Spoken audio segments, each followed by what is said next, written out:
tena katika kipindi chingine, Jumamosi nyingine. Natumai wiki yako imekuwa ya kufana katika viwanjani. Manake wiki jana tumeshuhudia mambo yamekuwa makubwa. Tumeona Vihiga Queens wakitoa ubingwa bila kutoshindwa. Inanikumbusha Arsenal kule Uingereza. Kwa hiyo kongole Vihiga Queens na vile vile kongole Tusker. Tunao mambo mengi tu ambayo tutakuwa tunaangazia hapa katika mkoaji wa Sport Sugu. Awamu ya kwanza tutakuwa tunaangazia zaidi Sekafa, mambo yalienda vipi. Burundi na Uganda wanatarajiwa kufanya nini kule Morocco.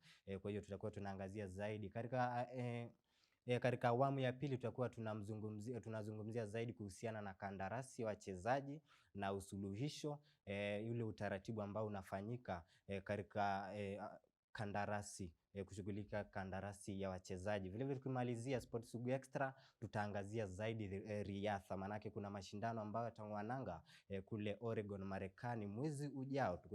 Tutakuwa tunazungumza zaidi na Kiarie hapa. Kwanza naitwa Ekadeli Aita, siku zote mkali wa dimba. Kumbuka kwamba hichi ndio kipindi nambari 1 cha wanadada. Nipate katika mitandao za kijamii, kurasa wangu wa Facebook Ekadeli Aita, Instagram Ekadeli_L_Masai, Twitter Ekadeli Aita, na vile vile tupate katika mitandao zote za kijamii at GBS TV Africa, mitandao zote. Mjomba, watumia arafa wapi?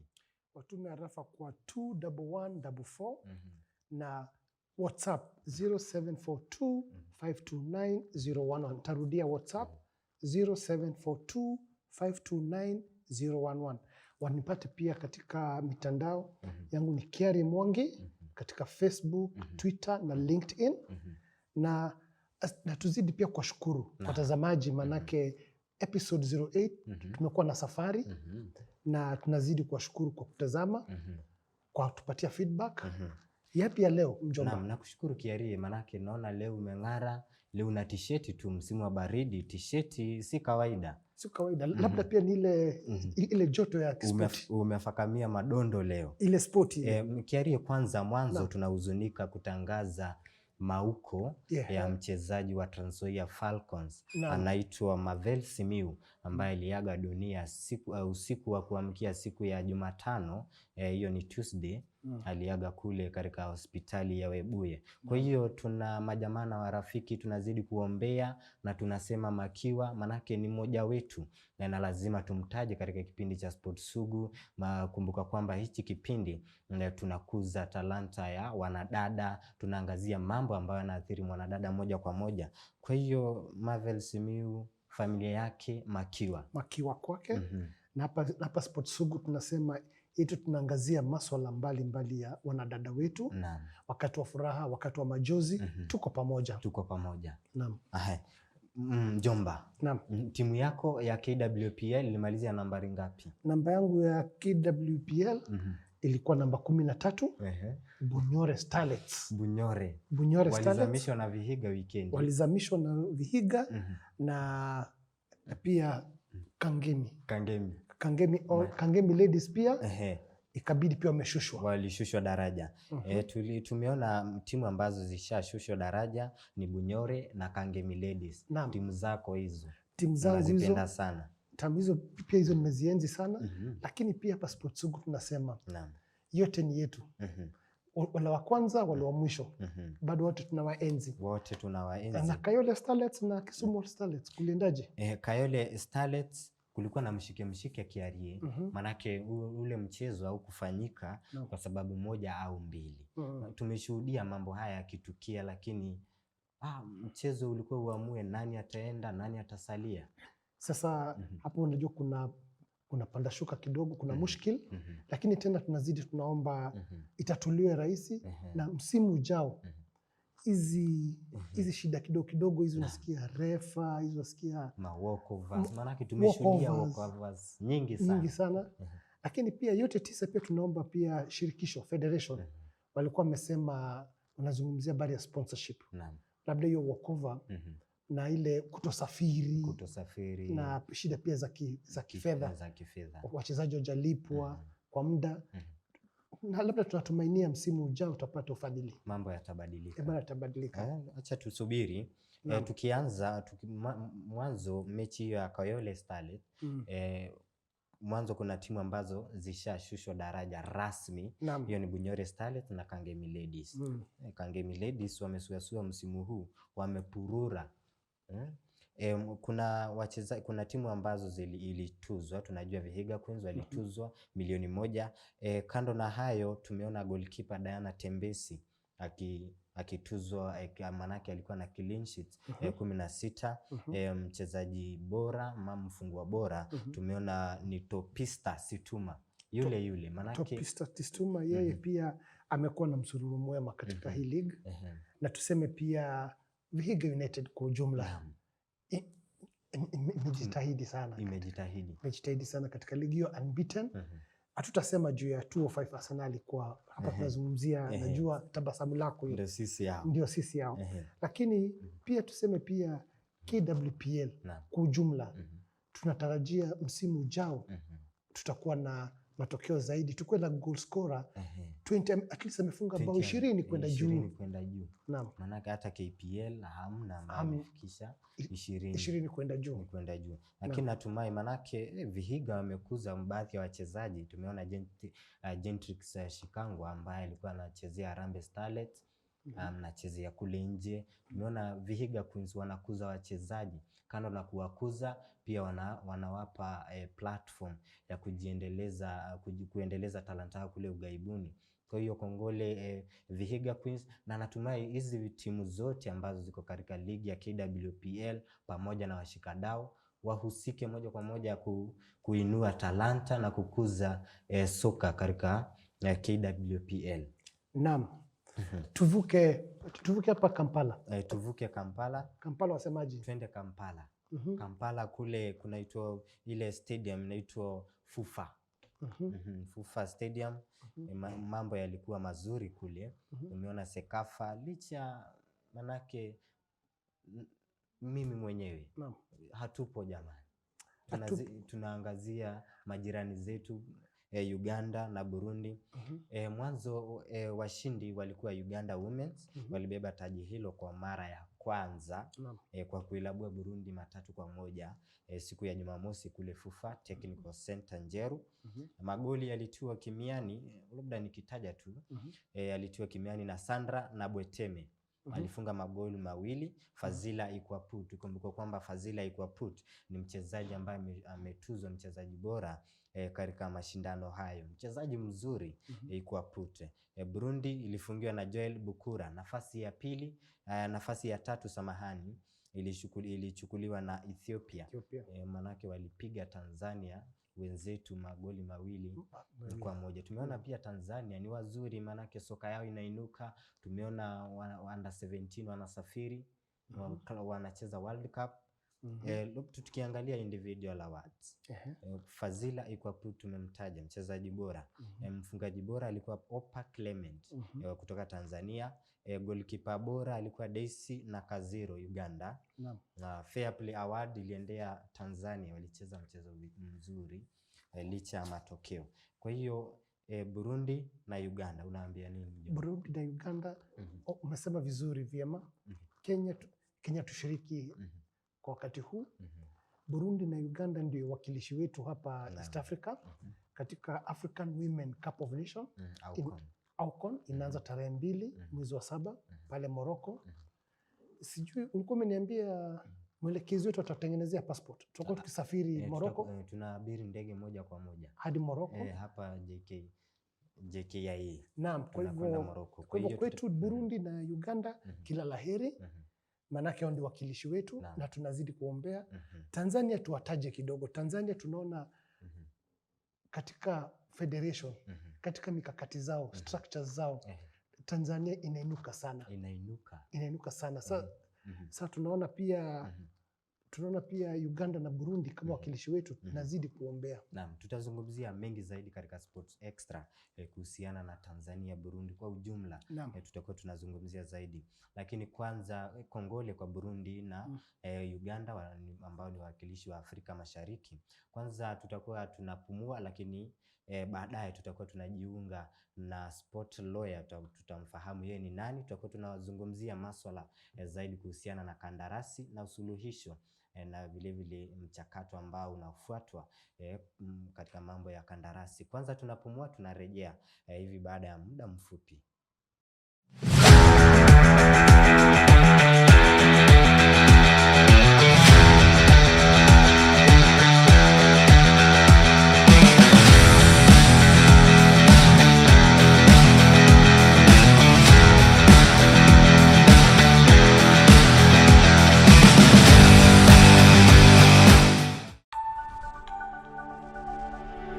Everywhere GBS.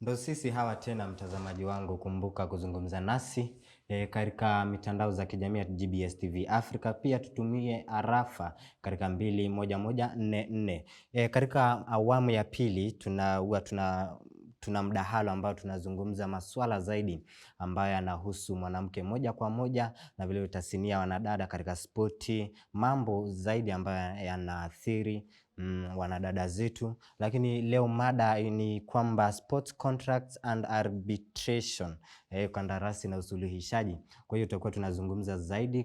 Tunaye wakili hapa atatuzungumzia. Kwa hiyo leo Kiaria ananishtaki, nasema kwamba ananishtaki. Kiaria, lazima nikushtaki, manake kwanza unastua guess sana na Kiswahili. Unajua sasa sisi tunatoka Luopin, sisi tunatoka kule Lakeside. So kiza kusema mdahalo. Today our viewer, we are talking about sports contracts and arbitration. Tumekuwa tukizungumza about wachezaji kwa kiwanja. Tumekuwa tukizungumza pale, tumekuwa na dada yetu Faith na Shipae akatuambia kule Iten wale athletes walituambia their husbands, their coaches, they also their managers. Ati madama analetoa tu yake jioni chukua hii hajui kunaenda vipi. Tumeenda pia KWPL, tumehudhuria baadhi ya mechi, tumewaona hawana ufahamu wowote. Tunauliza, tulikuwa na Nakuru, tunauliza mtu shirt sponsorship, tunauliza what does this mean, anauliza hiyo ni, anasema mimi provided, mimi nimeitwa na coach, nimepiga tizi this week, nimecheza. Aende hoteli wakule waende nyumbani hivyo. Sasa ukimuuliza mwingine alituambia na Kadeli hapa ati I fear signing ndio isionekane mimi ndio juaji. Ati so alipouliza terms of engagement aliambiwa ikizungu tuachie. Wewe kazi yako sign hapa, ingia kwa kiwanja. Lakini mimi na Kadeli wacha tuache kubahatisha. Tuko na akili hapa, wacha tuache kubahatisha. Tumeona pia AFC Leopard kuhusiana tuna hayo masuala ya contract. Tumeona wamepigwa marufuku kusajili wachezaji kuhusiana mambo na contracts, sports contracts, kusajili wachezaji. Tunaye wakili hapa, atatuambia kunaenda vipi kule. So wacha tumkaribisha rasmi. Welcome to the show, Brenda Ongalo. Thank you very much. I'm glad to be here. Glad to be here to talk about contracts. And your part mnasema arbitration. I'd rather we talk about it as a conflict resolution generally. Okay. Yeah. Arbitration. So sports contracts and conflict resolution. Conflict resolution. Yes. So but kwanza Kadeli, as is norm, who is Brenda Ongalo? Tumjue ni nani. Unajua who is Brenda? Amekuja tu. Who is Brenda? Brenda Ongalo is an advocate of the High Court of Kenya and a sports fan. So I'd often like to refer to myself as a sports lawyer because of that interest in sports and particularly football and a bit of athletics. So niliangalia nikasema okay, now mimi ni wakili, yes. But there's an aspect of the law in everything. So hii field yenye niko passionate about, this sports field, it has a lot of law in it. So what can I do? What is the legal aspect of it that I can involve myself with? So that is why I ended up becoming a sports lawyer. Amesema ni fan. I am a sports fan Amesema and pia a sports fan. sports lawyer. Pale pa sports fan najua Kadeli ananiangalia kijicho. Sijui tumuulize timu yake. Najua Kadeli no where you're getting to. Timu yake tu local wewe local team. Unajua wewe ni My local team for the women football, Kisumu All Starlets. Kisumu Starlets. Then I do have Gor Mahia FC. Serikali yenyewe hata kama saizi Tumeona Kisumu ilikuwa Kisumu All Starlets. Kwa hivyo labda tumuulize kabla tuendelee, so that because actually last Sunday Kisumu All Starlets na Kayole Starlets that game was abandoned. Na Hash is a fan. Mwenyewe amesema tu roho yake iko kwa Kisumu All Starlets na Gor. Kisumu All Starlets na serikali. Sasa just before even as we get to the name, because that game ilikuwa na a lot of mushkili, whether it was abandoned, whether it was fair play, whether it deserved to be, because the relegation battle was clearly between those two teams. What is your comment, Brenda, before we get? I'd want to say the football, our football generally has really gone down because football is a sport that has clear rules, and when those rules can always be twisted to fit whoever pays or whoever has the people, the narrative at that point, then we have lost it as a country in terms of football. Like this is the lowest we can ever be. So if you find a match being abandoned that fans allegedly wameingia kwa uwanja, yet this is a visiting team and a referee just goes ahead and make decisions, fine.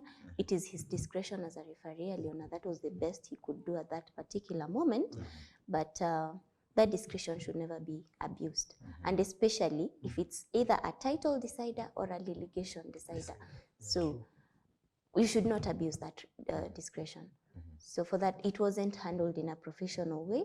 And I'd want to say that is an image of what our football has been, our local football has been lately. Because apart from even the women's team, we have seen such scenes in the men's league. We have issues of match fixing. I mean, vitu kama abandonment and another team being awarded what, it all boils down to this match fixing thing. Like you're trying to push in something, giving walkovers that are unexplained, because you cannot say that for this particular team we do not have money, we will not honor this fixture. Then come the next match, mukona pesa. Suddenly you show up for that game and really play. I mean, like a team, it does not make sense. Like Kisumu All Starlets, my friend Beryl, my friend, they came to play on Saturday, then the game it was moved to Sunday. And there's a team that is struggling. There's a team that nobody is willing to sponsor. They don't know where they're going to spend. They're in Nairobi. And you postpone the match without an explanation.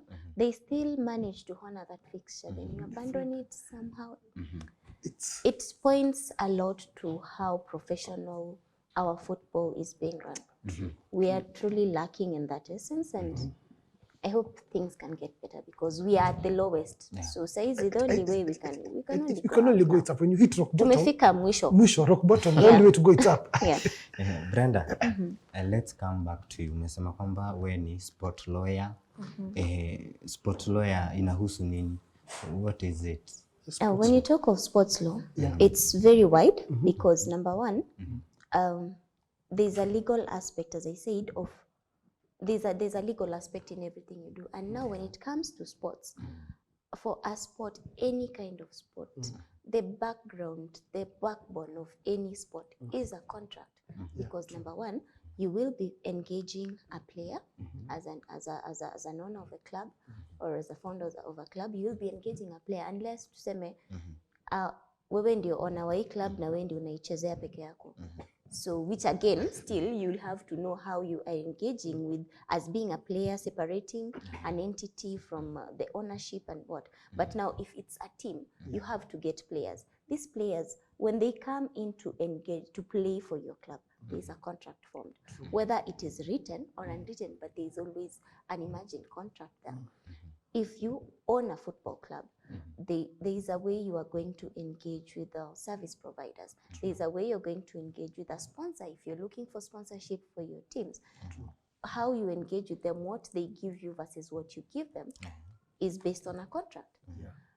When you have to comply with the laws of the land, if you have to comply with the Sports Act, you have to have a membership of the federation of that particular sport that you are engaged in, be it hockey, be it football, be it basketball. That engagement, how you engage, is regulated by law. So that is where a sports lawyer comes in. Yeah.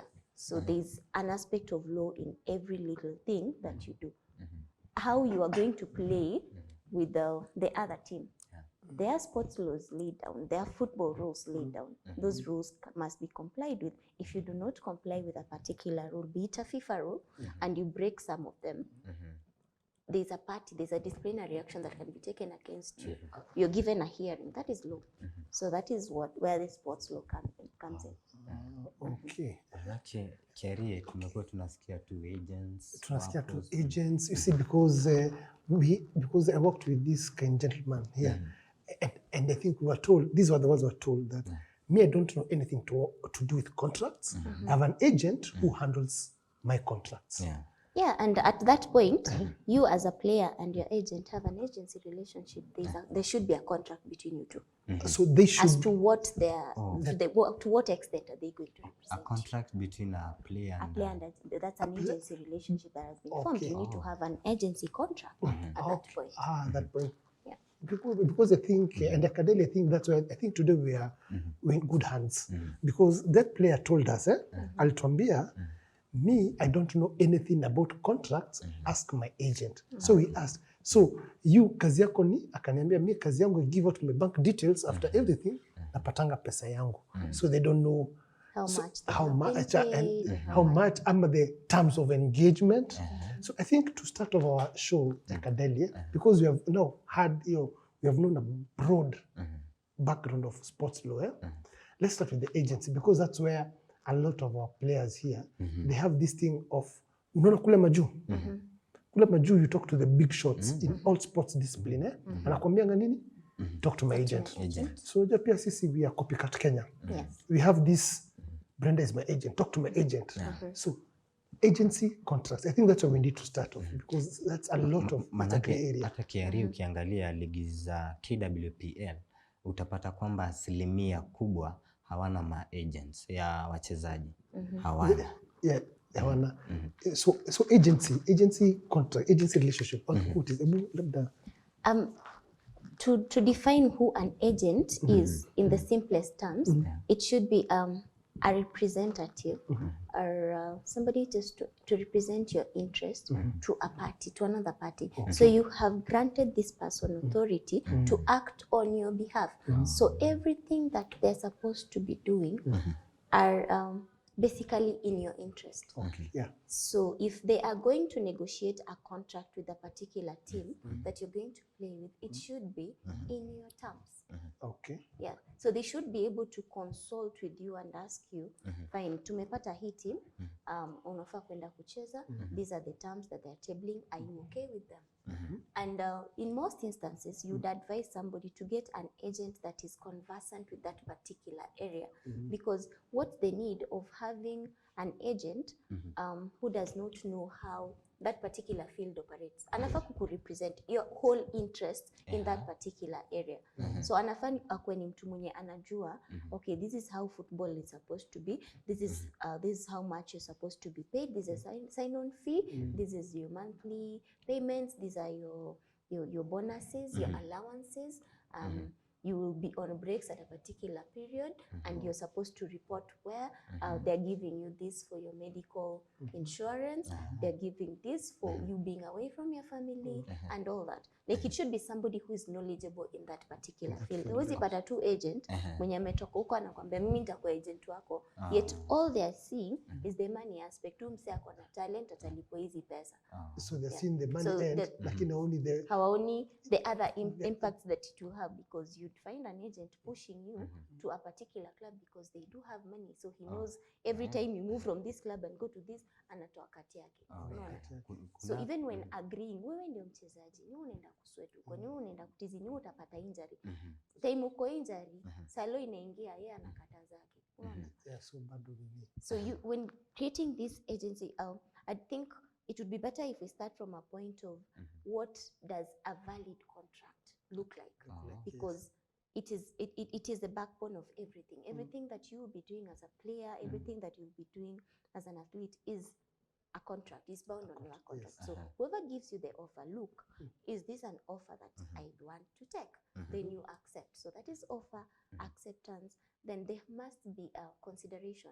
Now that is the money aspect of it, the value that you're getting out of it. So as a player, fine, nitakuwa nikicheza, the consideration is the salary that you'll be paying me. The consideration on the other end is the services that I'll be providing. So you see, in a balance. Then there must be intentions to create legal relations. Like, wezi sema, eti mimi naingia tu kwa hii contract, nacheza kidogo, siku nimeboeka nasikia kutoka. So, Like, so after 2 months, neza toka. So you have to have intentions to be bound by this contract that you've gotten into. So that intention must be clear from the time you're reading this and from the time Like you're 2 signing years, it. like nimesign. Yeah, because like that, even for 2 the years, agent, even for the agent, because when you're signing this agency relationship, okay, mimi nataka uko agent wangu, the scope of this is you'll be getting 10% from my salary or 10% from my sign-on fee. Will it be one-off? Will it be monthly? Will it be every time I make a particular move? Like that consideration has to be very clear, so that usikuje kusema eti leo nasikia nitachukua 30%, kesho nitachukua 80%, kesho no, it has to be so clear how much amount are you being given, even if it is in terms of percentages. What duration are you supposed to be paid? To what accounts are these supposed to be paid? And all that. And then you also have to look at, after you have accepted, this contract has to be legal. And legal in the sense of you're not committing a crime by signing this, because you cannot purport to be an agent. Itiwe ni agent wangu umetaka kwenda kuiba. You're committing a crime. So it has to be legal in terms of and then you also have to have capacity. You cannot enter into a contract with an underage person. You cannot enter into a contract with an insane person.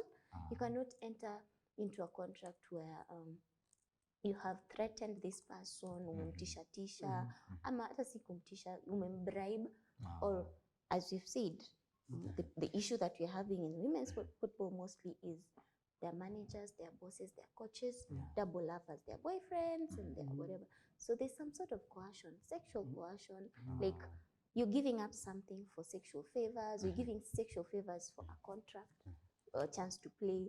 So there has to be that aspect of you're doing it freely. Like, you know what you're signing, you have not been coerced, mtu hajakwambia anakupenda so that you sign this, mtu hajakutisha, like you have not been threatened and all that. So it has to be free will. And then this basically sums up what a contract is. But again, there's this aspect of contracts are bound to fail at some point. Disputes will arise out of it. So a proper contract would give you a way out. Should things go haywire? How do we approach this? Because the nature of human engagement, disputes will always arise. Mtakosania kitu, ama hata kama hamjakosana, you may find greener pastures and you want to move. A contract should not be used to just bind you. Sasa wewe utaitoka hapo, umpata chance ya kwenda kucheza upro, but huwezi toka. Because kuna hii contract ulisaini imekufungia hapo 5 years. It should provide you a way out. Like, if I leave before this term expires, what am I losing, or what should I give so that I leave? Because pia ni poa kutoka in a good way. Hautakuwa ukienda ukikosana, it does not make a good name for yourself. Eti kazi yake ni kuabandon vitu, ama amekata kulipa idu, ama hata kama wewe ni employer, player akikwambia okay, time yangu imeisha, unaona player amepata better place to go and play, unamkataza kutoka, unaanza kumfrustrate. So you should find a dispute resolution mechanism in that particular contract to say, okay, fine, should an issue arise, should I fail to pay you after this duration, where do we start? Do you as a player go to court direct? In as much as, the Kenyan law, the contract law, there's nothing, a contract cannot be made that bars you from going to court. like that bars you from seeking legal redress. But you should start from somewhere, because saa zingine mmekosania kitu kidogo, rushing to court is not always the best. So it should maybe offer a chance for mediation. It should offer a chance for arbitration. It should offer a chance for just having people talking around and sorting these amicably. Yeah. So a good contract basically must have all those aspects that I have mentioned. Keri, manake tumeona kule pia majuu kuna baadhi ya timu ikisajili mchezaji tuseme kwa amepewa kandarasi ya miaka 5, na kuna timu ambayo itakuja ingilia kati msajili.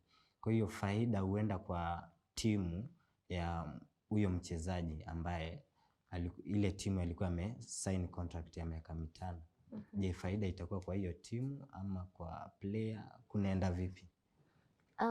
Nimesema contracts are they're very different. There's no one particular way that you would approach it, because if in my contract with this club, nilisema I'll be here for 5 years. A better team comes in and they want my services, and at that point I really feel, I'm not getting enough playing time, and as a player, being seen to play, being active, being given play time is my currency. So if I can get proper playtime here, there's always an option of that other team buying off. They're buying off. So at times they would pay the club that I'm playing with, because now they're entering into a contract with this other one. So you go on loan. When you go on loan, that new club that you're going to play for, ndio watakuwa wakilipa salary yako nini.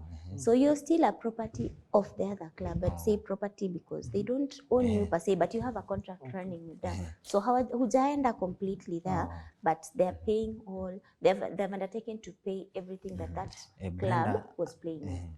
Let's stop there. Tutaendelea kuhusiana na hilo swala la mchezaji ameenda on loan, faida inaenda kwa timu gani, nani anafaa kulipa mchezaji. Kwa hiyo mtazamaji wangu, tuzidi kuzungumza katika arafa 2 1144, tujuzane zaidi. Kwa sasa tunapumua, alafu tunarejea hivi baada ya muda mfupi.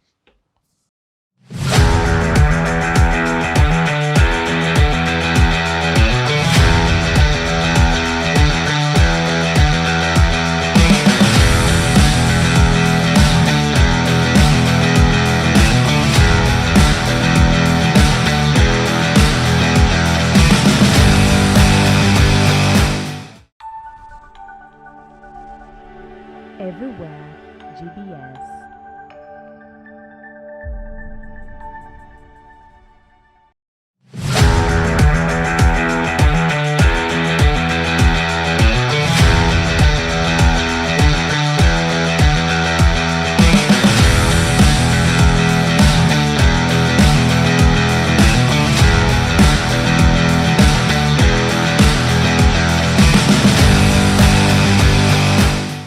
Mtazamaji wangu, karibu tena. Tunayo mada ambayo tunaangazia zaidi, tuna mdahalo ambao tunashiriki kuhusiana na kandarasi, kutia kandarasi. Dada yetu hapa anatuelekeza zaidi. Kama wewe ni mchezaji uko pale, kama wewe ni kinda ambao unacheza mchezo wa mpira, kuna mchakato ambao unafuatwa ama ile process ambayo inafuatwa katika kutia saini. Ametaja maagenti. Tukirudi humu Kenya kiarie, manake tumeona baadhi ya wachezaji hawafahamu kuhusiana na mambo na contract. Kwanza tumuulize dada yetu Brenda, what do sports personalities need to know when signing contracts? Okay, apart from the essentials that we have mentioned, when a club approaches you, that is an offer. Now, before you accept this, so that it becomes a valid contract, you need to know how much do you want to be paid. As a sports personality, there are other sectoral laws that govern your particular sport. Kama kuna football, you know, kuna FIFA rules that you need to comply with. There are times that you need to move around. Being a sports personality, mwili yako ndio ofisi yako. Are these people offering you medical insurance? Because ukiumia, trade yako imeisha na hapo, like for that duration. So what happens during that time uko na injury? We have seen it happening in our football. Player anapata injury, nobody cares. Yeweka uko hivyo, fans watakuja kuchangia at some point, and then ukipona tena you come back and Yani these people are only interested in you when you're healthy. So what does this contract provide for you in terms of how are they safeguarding your health? Because ukivunjika mguu uko nje, like what are they giving you? So angalia those terms that really touch on you. Secondly, there's the aspect of, we will say sports is a very short career. When you are active, your years of playing ni chache sana. So are they offering you a retirement plan? Because all employers are supposed to be subscribed to some sort of social security. We have NSSF, we have private retirement benefits and all. They are provided. Are they offering you any of that? Ama wewe utacheza ufike hiyo 35 magoti kikataa, you're done. Like urudi Baragoi. Yeah. Sasa ukirudi huko, what are you supposed to be doing? In as much as fine, you need to have a plan as a mchezaji. Ujiambie, oh, after a year I would want to do this, because you know you don't have a lot of time that you're an active player.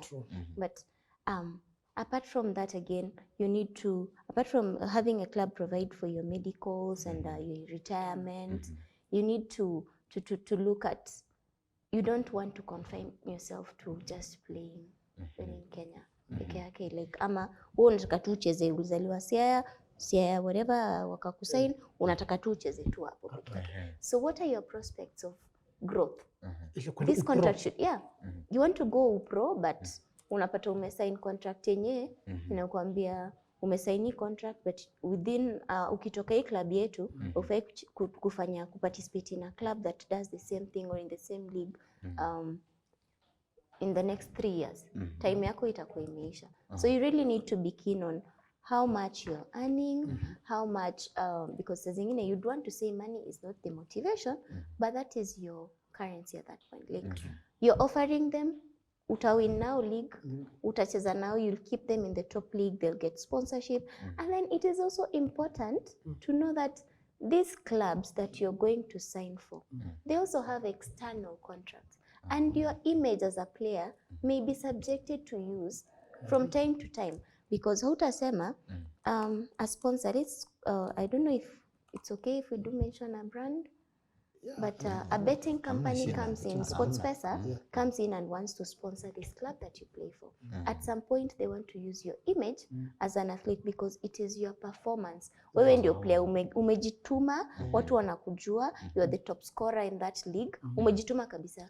Then apart from this sponsoring the team, they approach you as an individual and they'd want to use your image because they know you will sell. So what is the position of the club with you engaging with other, with the sponsors, like getting sponsors? Because we see maju, player akona contract na club, club inakuwa sponsored with a betting company. There's a different company that is not even a betting company that would come in and tell them, okay, we want you to use our boots.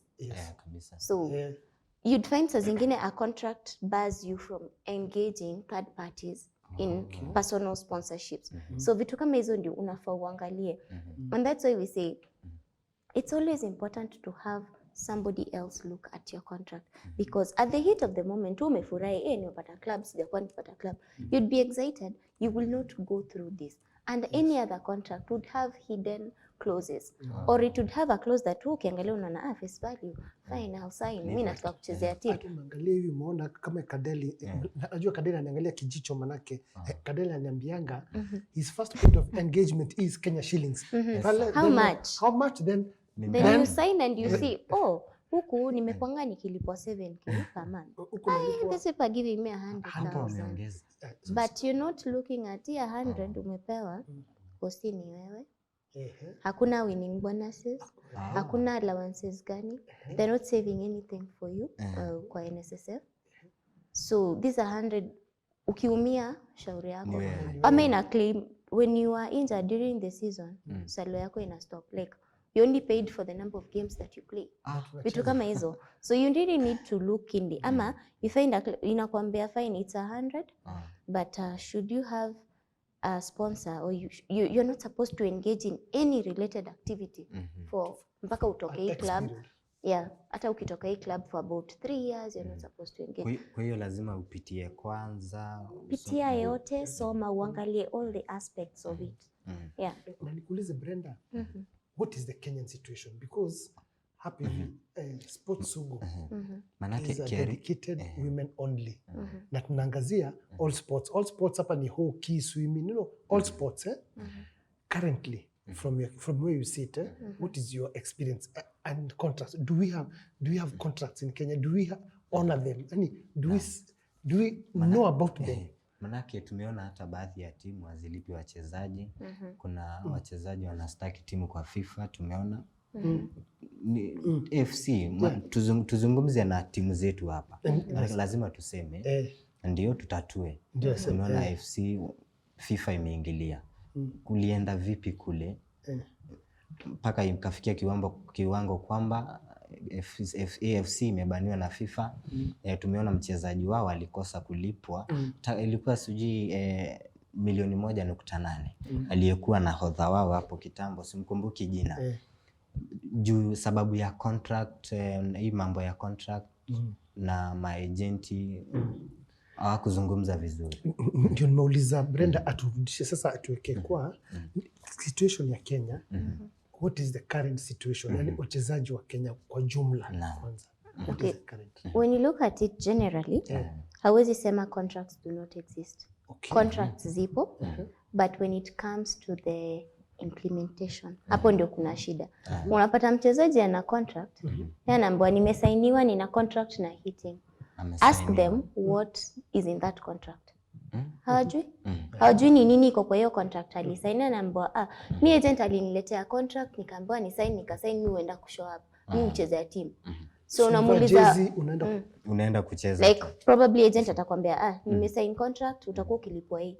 Any other detail in that contract haipo. Then you find now a player gets a chance to go play elsewhere, anafaa kutoka, club inakata kumpea clearance because contract yake apparently inasema hivyo. Unamuuliza okay, do you have a copy of that contract that you signed? No. Yet at that particular point when you're signing this contract, they're always supposed to be at least 3 copies. 3 copies. So that yako ukimkisha sign, you go with a valid 3 original copies. So that you go with yours, your employer remains with the other, the agent can keep another. Or if you have a lawyer, atakuwa na nyingine. Just so that you chenye uli sign ndio hii, because why sign something na haujapewa hiyo copy? Akenda akaigeuza change tu hiyo part yenye uli sign pekee ndio abakisha. Amechange hizi terms zingine. How are you supposed to? So for AFC manake Kadeli, because that is a very specific case. What might have happened? Nini? Kuna rules ambazo ukiona FIFA inaingilia kati, it means that the FIFA rules have been violated in a way. Because as I said, being a player, you also have to be aware of the sectoral laws for that particular sport that you're involved in. If FIFA rules provide that as a football club, you fail to pay your players for 3 months consecutively, they are free to leave, despite the fact that kuna contract ama kuna, like we'd want to call it in law vitiating factors. What would invalidate a contract, or what would make it okay to leave a contract? So number 1, you have broken that rule of the rules, part of the laws that govern that particular sport. So if you have not been playing, if you've not been paying your players, imefika hiyo 3 months and a player decides to leave, they have left, you're supposed to release them. Haufai kuwasumbua eti wewe umeje uko na contract na sisi na tuko na contract na haunilipi. So nikiamua kutoka na niende nikushtaki, FIFA will listen to me as a player. But now you see, for that it must have been a player that is so aware of the FIFA rules. And this is a player that is also so aware of the contract that they signed. Ndio arudi kwa FIFA aseme okay, mimi nilichezea hii team ama I coached this team and they failed to pay me. Because there's also the aspect of coaches pia. It's not about wachezaji peke yake. And it's a very sad situation seeing that the managers, the leaders that we do have in these clubs are people who are learned, are people who know these rules, but they want to use the ignorance of the people that they're engaging, or the players. They know huyu mchezaji ajui anafaa kwenda, anaweza enda FIFA apate hii na hii. So moja time mchezaji anafunguka macho, it may be too late because most of these issues always have a time limit within which you can report something, or you can report a violation. So by the time a player realizes mi nilikuwa nafaa kutoka hii period na nikitoka hii period club inafaa kunilipa pesa zangu na nafaa kutoka. So nikijua mi naweza enda FIFA na nipate hii redress, it means I have read my contract. I know what is supposed to be provided for me. And even in a case where you have frustrated me and I don't have that copy of my contract, as long as we always say that acceptance can be silence. You need not saa zingine unaambiwa tumekusaidia tutakuletea contract to sign. Time inaenda tu hautailetewa. But the fact that you accepted and these people have accepted you in the club na umekuwa ukiwachezea and they have been paying you at some point kama wakulipi yote, the contract is being performed.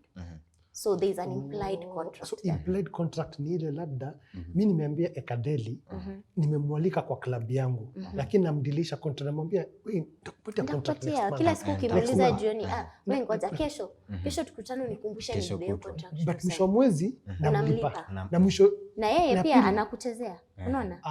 Na unamlipa, the months go, time inaenda, then inafika point unakosa kumlipa for a while but yeye anaendelea kucheza because that has been the norm. Amekuwa akicheza. So at that point akikushtaki then you say but hauna contract na mimi. Anasema but you have been paying me. That's why unaambianga wachezaji make sure you're being paid by the bank. Make sure usiku tunapanga cash because you've seen a situation where you watch a female football team then after game unaona anapewa bash. So how are you going to prove that this is actually salary? Because if there has been a consistent way that you receive money from a club kwa bank yako every month, you can always prove. Unaweza tumia hizo bank records useme you see they've been depositing this amount of money. So there's an implied contract at that point. Though we still insist that try and have a written contract that is properly attested to. If possible, have witnesses on it. Somebody that saw you sign it. Brenda, umetaja kwamba kuna agent na kuna lawyer. Lawyer anaweza fanya kazi ya agent? Yes. So you just need, as nilisema mara ya kwanza, make sure that your agent is also familiar with the area that you're dealing with. Because you're not just going to get a lawyer who say, fine, I'm going to get a lawyer, but this lawyer is not aware of what governs you as a footballer or what governs you as an athlete. Because huwezi kuwa na agent mwenye ana promote doping na wewe kama athlete. Because unafaa kuwa na mtu mwenye anajua you need to comply. Unafaa kuwa ukitestiwa for anti-doping. These are like kukiwa na issue, this is where you should report. Huwezi kuwa na lawyer atakwambia twende Milimani commercial court and these are sports dispute. Yet they should be aware that there's a sports dispute tribunal or there should be a point where you start. So get somebody who is knowledgeable in that field ndio akurepresent. So it can be a lawyer, it can be just somebody who knows at least akuwe na hiyo background knowledge of that sport ndio hata akisoma hii contract, because contract ya sale of land na contract ya sport they are very, in as much as the principles are the same. Na nini Brenda, kabla ya Kadeli akuulize ile swali, najua ile swali nataka kuuliza maana amepata wakili leo. Amepata wakili leo. Hebu tuguzie tu kidogo tu dispute resolution, maana all this is good. Watu wana kandarasi, people have been wanajua sasa what needed na nini. Na kukitokea ile dispute kidogo, ile tuzozane kidogo, what needs to be done in 1 minute? What needs to be done in dispute resolution? When you talk of dispute resolution, there are so many ways that you could go about it. And the first one, like Mimi, I would always advise that you try ways where both parties live satisfied. So the first one is always conciliation. In conciliation, you bring the parties together, mseme, okay, issue ime arise, ni hii na hii na hii. How do we go about it? Umesema hatujakulipa, that is, how about hatujakulipa because hatukuwa na pesa, we have been facing these challenges, so can we come up with a payment plan? Ama issue ime arise, we kama mchezaji hujakuwa ukishow up for trainings and all.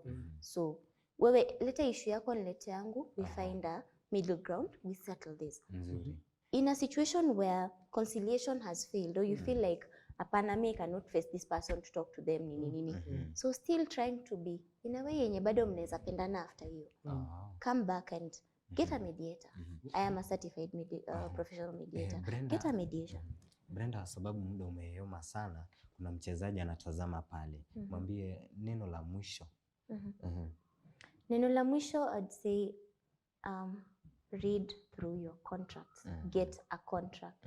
Like, always have a copy, know what you're signing. If possible, get a third party to look at it. They'll always notice something that you will not notice as a player. And also jielimishe on that particular sport that you're playing. Know what rules govern you, know what this contract is about, and how to solve a dispute should it arise out of it. Talking of third parties, looking at the contract, looking at the sports Sugu, the people who are watching us today, where can they get you? Nana, where can they get you? As one of them. I think nitakuachia number, lakini I run a law firm, Brenda Ongalo and Company Advocates. We do sports law. So my number 0714-340-455. Social media channels? Social media at Brenda Ongalo. Ukinitafuta Instagram, Twitter, Facebook, utanipata huko. Na Facebook unaweza tafuta wakili wa michezo. Wakili wa michezo. It's a page, you find me there. We can always engage. Naam, kama wewe ni mchezaji na unahitaji wakili, yupo hapa, amekupa namba, kwa hiyo utachukua uzungumze naye na mambo iendelee.